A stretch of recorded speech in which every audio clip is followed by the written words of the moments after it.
Yeah.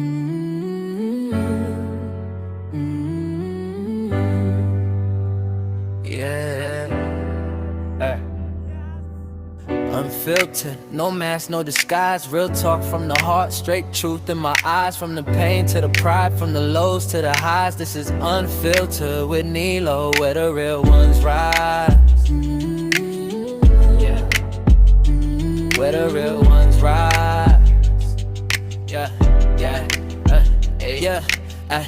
Unfiltered, no mask, no disguise. Real talk from the heart, straight truth in my eyes. From the pain to the pride, from the lows to the highs. This is Unfiltered with NILO, where the real ones rise. Yeah, where the real ones rise. Yeah, yeah, yeah.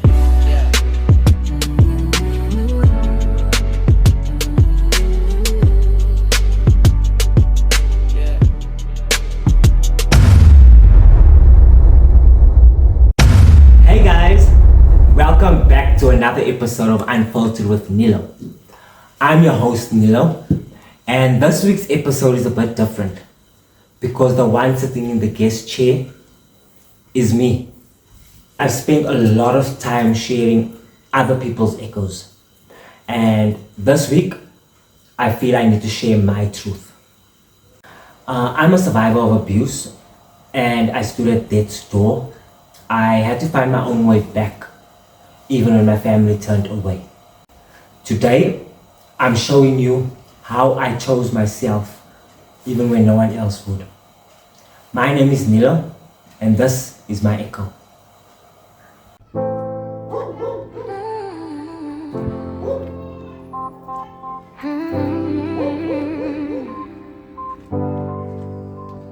They love me when it's useful, when I'm quiet, when I've been.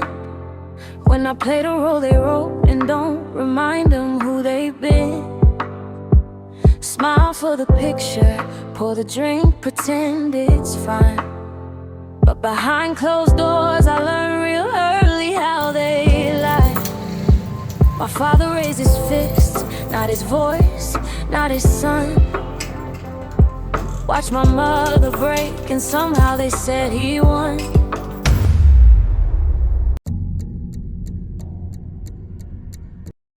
Hey guys, my name is Renaldo Holyoake. Most people know me as NILO. I was born in Johannesburg and grew up in a small suburb called Bertrams.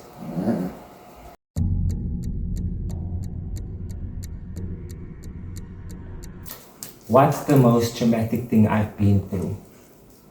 If I'm being honest, I can't place my finger on what is the most traumatic thing I've been through because there's been actually a couple of traumatizing things that has happened in my lifetime. I would have to start with losing my brother, then losing my aunt, then losing my dad as well. Those were three highlights that actually hurt and sat with me till today. Another thing I would say traumatized me was the fact that my father was very abusive towards my mom, and I had to stand idly by most of my life and just watch what was happening. So yes, to circle it down, those are the key points, what traumatized me the most in my life.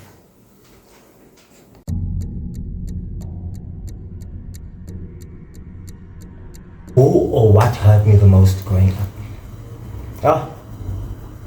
Okay, what hurt me the most growing up was the fact that I had to watch abuse, my mom getting abused in front of me most of my life.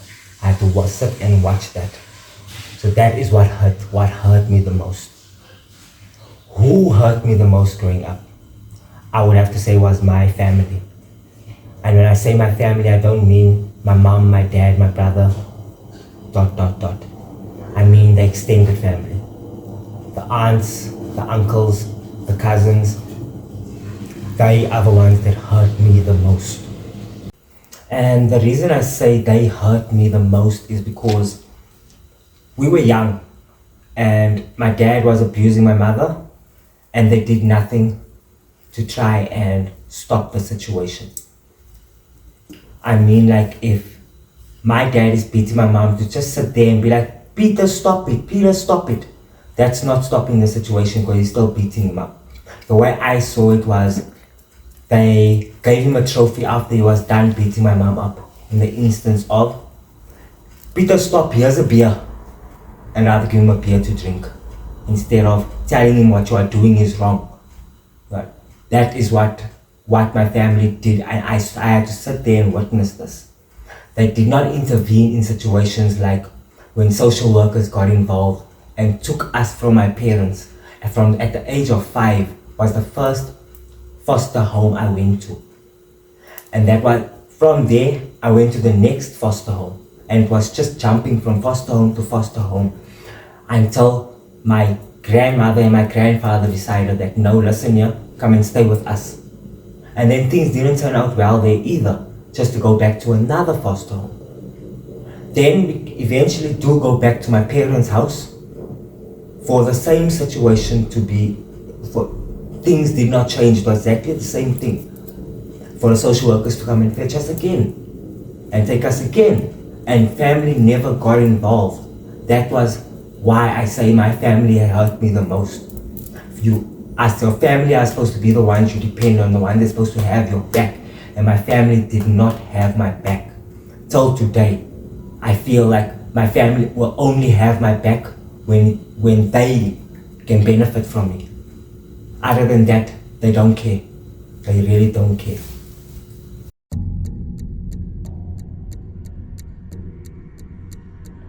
Oh, the first time I realized life wasn't fair.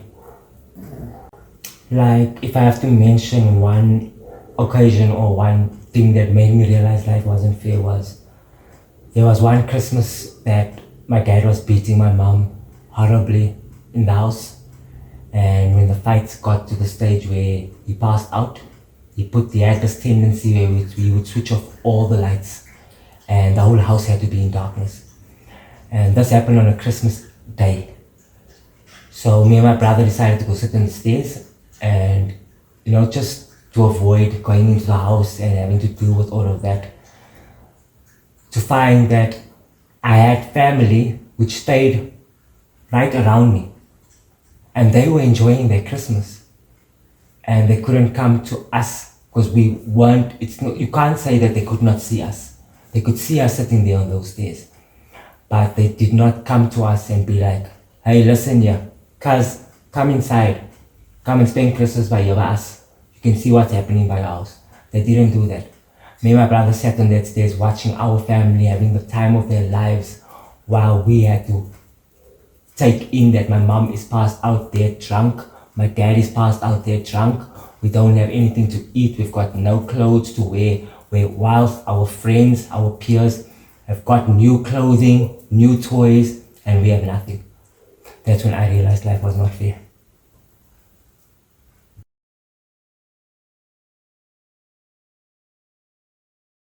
Hey, this is Jacqueline, and you're watching Unfiltered with NILO. Is unfiltered with NILO, where the real ones rise.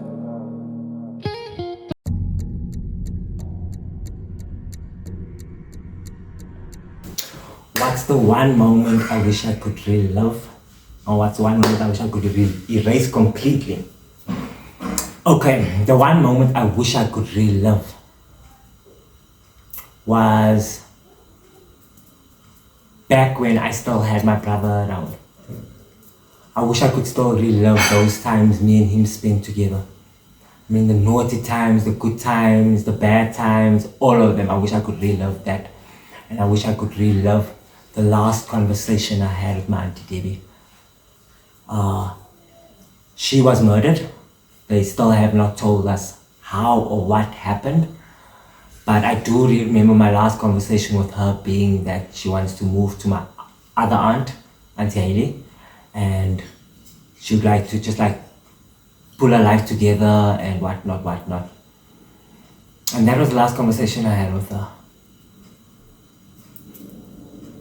If there was something I wish I could erase completely, it would be the abuse I had to face watching my parents fight. My dad beat my mother up.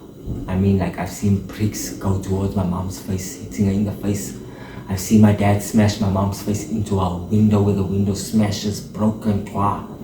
I've seen my dad stab my mom in the hand, that she went and sat in hospital for weeks. So I wish I could erase that. It's not something that I could easily forget. Like, my dad has passed on. My mom is still around, but I can remember her screams like that it happened yesterday. I still remember how she would scream with every smack. So yeah, I wish I could erase the abuse.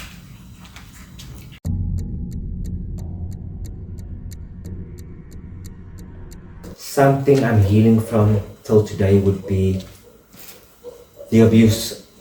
I know my dad is no longer around and I still stay and I currently am looking after my mom, but it's the abuse that I'm still healing from, because from what I've witnessed, from what I saw happen, it affected me. Like, today I've sit with an anger issue. I do have anger problems, and I think the root of it is the abuse that I faced growing up. And it still traumatizes me because, like, today my mom suffers from dementia. Suffers from amnesia. She has episodes where she thinks my dad is still around, and she'll start screaming as if she's still being abused. And then the minute she starts screaming, it takes me back 15 years ago. It takes me right back, and then I remember everything. And so I'm struggling to still move on from that. So that is something I'm still healing from, and I don't know how to heal from it, because it is starting to affect my personal life. So that's something I'm still healing from, and I don't know how to move past it. I don't know.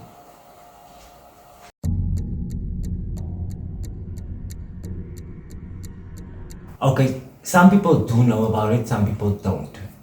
But the one thing that that I survived, that most people don't know about, is that in the year 2020, I fell really, really ill. I had meningitis and I was hospitalized.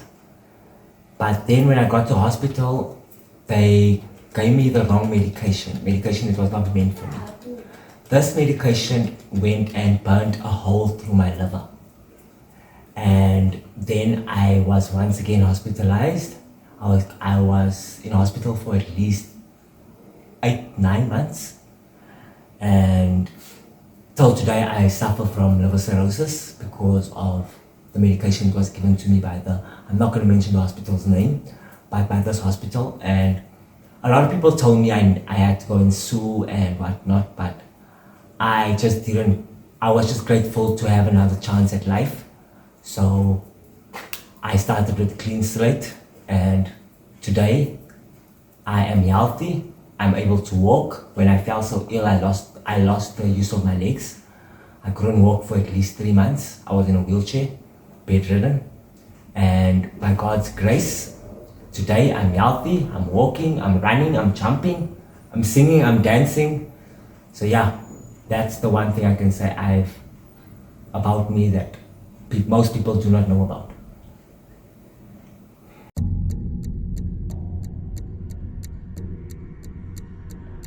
Okay, so I'm gonna go individually. My biggest fear when it comes to love. Currently, with the partner I've got no fears when it comes to love, because I know he genuinely loves me. Sorry, excuse me. I do know he genuinely loves me with everything in him. So I've got no fear when it comes to love from my partner. But when it comes from love from others, what I fear is that it's not love.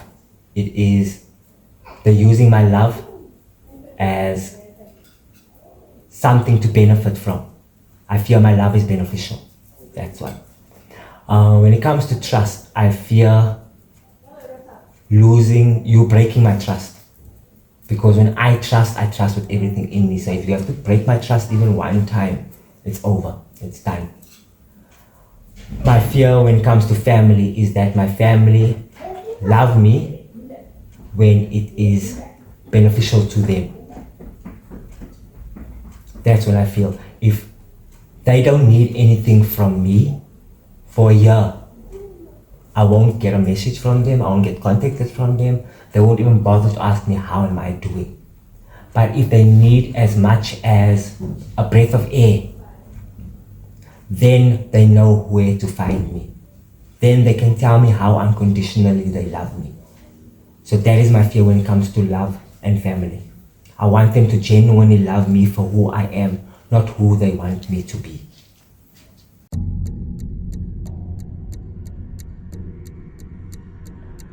When was the last time I felt truly proud of myself? This is a tricky one because I feel proud of myself every single day, every single minute of every day. I pat myself on the back and I say to myself, congratulations, NILO, another day passed. I'm a recovering drug addict. When I started losing all my loved ones one for one, I fell into a very dark, deep hole. And most people thought I was never going to get out of that. But I got out of it, I dust myself off. Today I can say that I am drug free. I am 2 months alcohol free, and it can only get better going forth. But yeah, I'm damn proud of myself. Unfiltered with NILO, where the real ones rise. Hi, I'm Amber, and you are watching Unfiltered with NILO.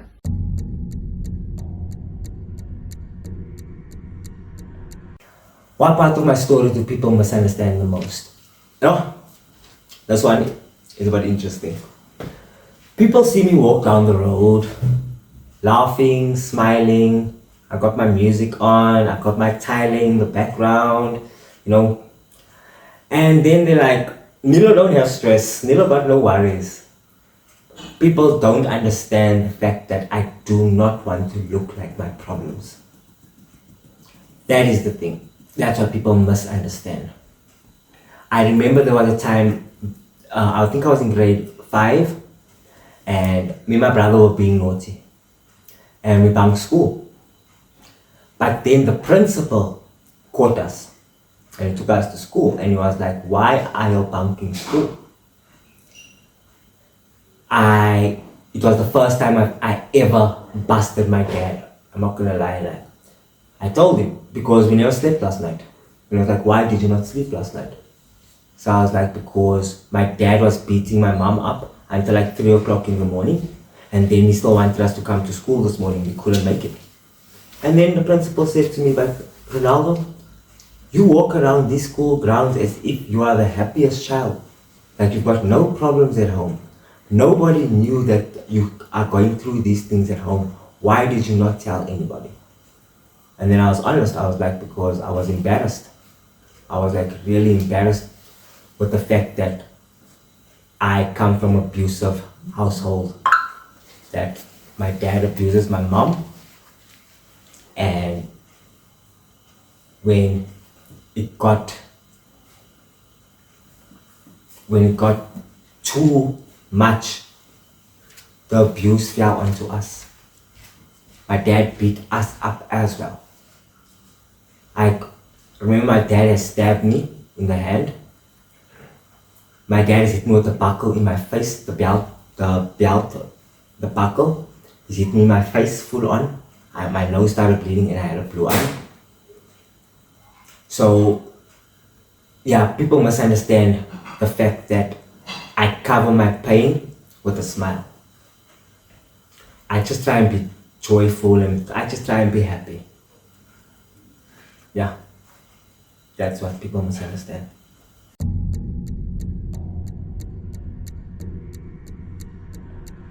One incident in the hood that scared me.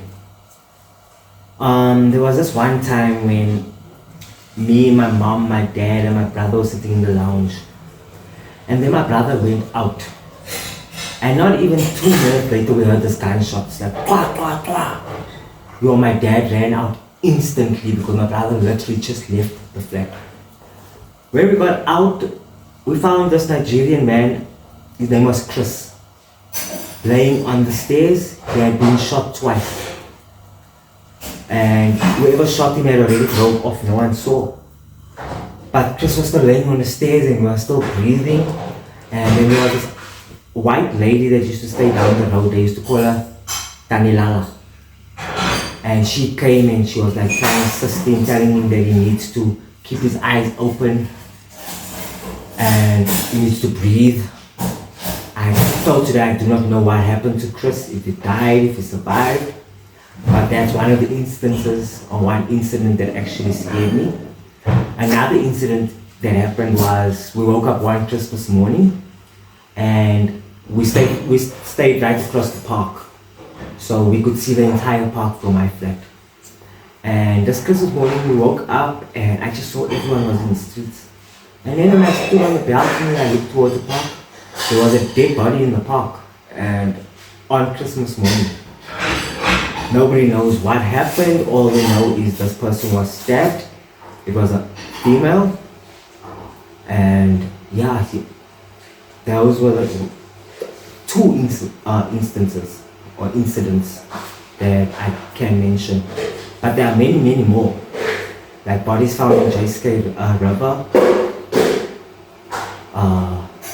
My brother being found in a tree murdered.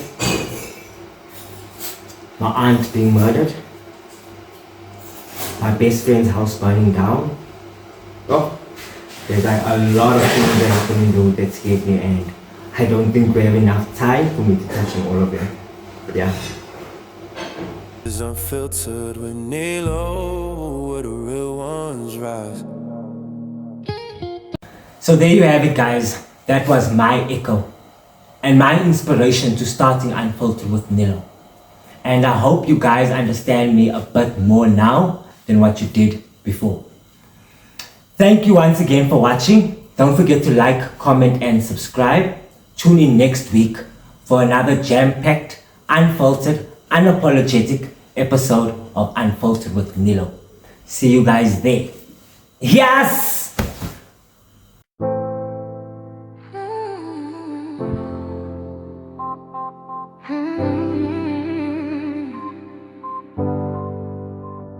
They love me when it's useful, when I'm quiet, when I've been, when I play the role they wrote and don't remind them who they've been. Smile for the picture, pour the drink, pretend it's fine. But behind closed doors I learned real early how they lie. My father raised his fist, not his voice, not his son. Watch my mother break and somehow they said he won. Clink bottles, laughed it off like it's something to applaud. I learned right there what loyalty looks like to frauds. I'm the villain in their stories, the stain they can't erase. Truth makes people angry when it stares them in the face. They hurt you, then they vanish, then they ask you to move on. No apology, no healing, just why you holding on? My brother got pushed out, 16 and alone. They called it tough love, left him to survive on his own. Later we lost him, no warnings, no goodbye. Another silence they buried deep and never asked why. My aunt was my safe place, my blood, my home. When the world felt heavy, she never let me feel alone. They laid her to rest and somehow erased my name. Closest to her heart, but ignored all the same. I'm the villain in their stories, the burden they deny. It's easier to blame me than to look themselves in the eye. They rewrite the damage, say family is blood, but blood don't mean love when it's soaked in neglect and mud. Her man disrespected me, mocked who I am inside. crime. And when I spoke up, guess who wore the crown? Not the one who crossed the line, but me for calling it out loud. Now they wanna sweep it under rugs already torn. Act like nothing happened, say that's just how we were born. They want forgiveness with no effort, no remorse. Just silence as a bandage for a lifetime of force. Don't ask me to heal what you refuse to name. Don't ask me to forget just to keep you comfortable in shame. I carried this alone while you slept just fine. So don't tell me time heals when you wasted mine. I'm done being the villain, so you don't feel wrong. Done shrinking my truth just to help you move on. You don't get peace without owning the pain. You don't get my silence just to feel okay again. I survived what you normalized. I broke every chain. If telling my story makes me the bad one, I'll take the blame. But I won't let you love me only when it benefits you. I choose myself now, something you never knew.